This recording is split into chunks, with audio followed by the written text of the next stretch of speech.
Please আমার ক্ষমা করে দাও, প্লিজ আমার তোর পায়ে ধরছি, দেখো আমার ভুল হয়ে গেছে, আমার প্লিজ প্লিজ আমাকে ছেড়ে যাও না, প্লিজ শোনো না প্লিজ।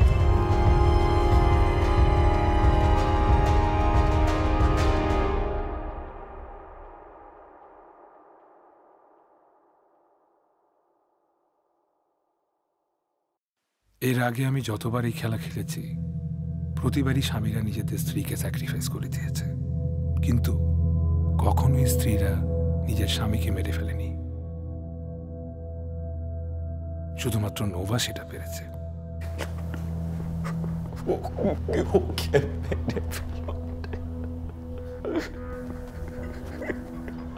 ছেড়ে দি,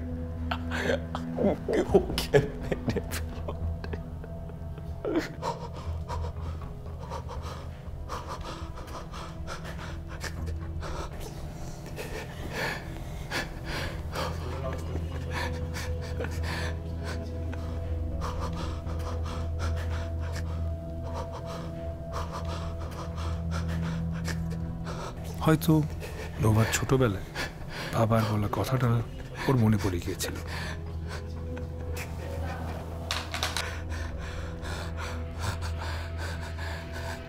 প্রথমে নিজের বাবা তাকে মৃত চেয়েছে, এরপর স্বামীও মৃত চেয়েছে। নোভা সহ্য করতে পারেনি, তাই স্বামীকে মেরে ফেলেছে। হ্যাঁ, আমি জানি নোভাই তার স্বামীকে মেরেছে, কারণ মাস্কম্যান আমিই ছিলাম। নোভা আমাকে এবং পুলিশকে বিভ্রান্ত করার জন্য 3 জন মার্কসম্যানের কথা বলেছে, কিন্তু মার্কসম্যান সবসময় একজন ছিল। নোভা ঝোঁকের মাথায় স্বামীকে মেরে ফেললেও পরে নিজেকে বাঁচানোর জন্য পাগল সাজার অভিনয় করে। আমি খুব আগ্রহী ছিলাম এটা দেখার জন্য যে নোভা আসলেই পাগল হয়েছে নাকি অভিনয় করছে। নিজের স্বামীকে হত্যা করার পর থেকে নোভার প্রতি আমার আগ্রহ তৈরি হয়, কারণ সেই একমাত্র সাহসী নারী যে নিজের স্বামীকে যথাযথ শাস্তি দিতে পেরেছে। তাই নোভার একের পর এক বানানো মিথ্যা কথা আমি খুব ধৈর্য নিয়ে শুনেছি। নোভা যেহেতু আসলেই খুন করেছে, সেহেতু সে কোনোভাবেই সেই রাতের প্রকৃত ঘটনা কাউকে বলতে চায়নি।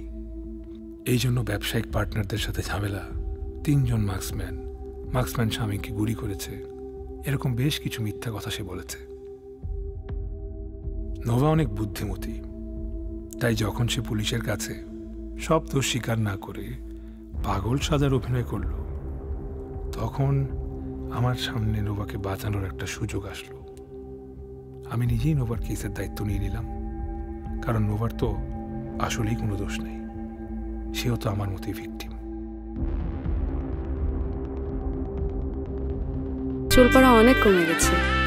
থ্যাংক ইউ মা। চুলের ভিটামিন জুই মাল্টিভিটামিন কোকোনাট অয়েল।